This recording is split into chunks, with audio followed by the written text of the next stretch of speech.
a world filled with questions, there are truths that stand the test of time. Truths that bring hope, faith, and clarity. With information coming in from a lot of sources, we often encounter a lot of false information. We also believe false information.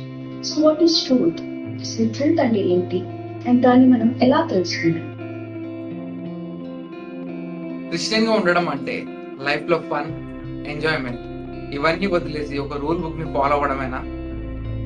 Christians ఎప్పుడూ ఎవరిని judge చేయకూడదు, only God మాత్రమే judge చేయాలి. ఇదే నిజమా? People say that modern life is irrelevant to Christianity. Is it true? How is that even possible? మనందరం రిచ్గా ఉండాలని దేవుడు కోరుకుంటున్నాడా? రిచ్గా ఉండడం పాపమా? పేదరికంలో పుట్టడం తప్ప? ఏది నిజం? క్రిస్టియన్స్ మంచి రోజులు మొత్తం చూడొచ్చా? ఒకవేళ చూడకపోతే ఇంకెందుకు ఫాలో అవుతున్నాం? క్రైస్ట్ని యాక్సెప్ట్ చేసిన తర్వాత కూడా మనం క్యాస్ట్కి ఇంపార్టెన్స్ ఇవ్వాలా? సేమ్ క్యాస్ట్లోంచి మన పిల్లలకి మనం సంబంధాలు తెచ్చుకోవాలా? Does the Bible encourage caste system?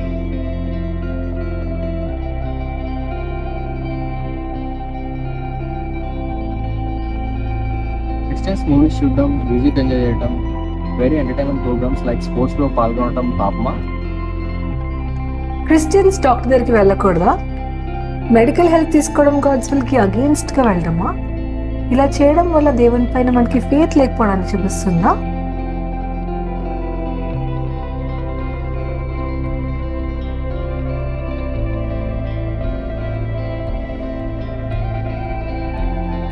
ఎన్నో ఏళ్ళుగా క్రిస్టియన్స్ లో కూడా ఉన్న మిస్కన్సెప్షన్స్ వల్ల వారి విశ్వాసం తప్పుద్రోవబడింది. దానివల్ల వారి సత్యాన్ని గ్రహించలేకపోతారు.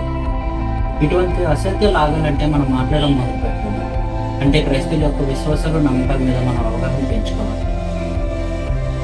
It's time to explore the foundation of our faith and discover the profound truth that guides us. The Truth Chronicles, a Christian myth-buster series aimed at debunking the myths and exposing the myths. Prepare to be inspired, enlightened, and strengthened in your faith. Subscribe now and join us in this faith-affirming journey.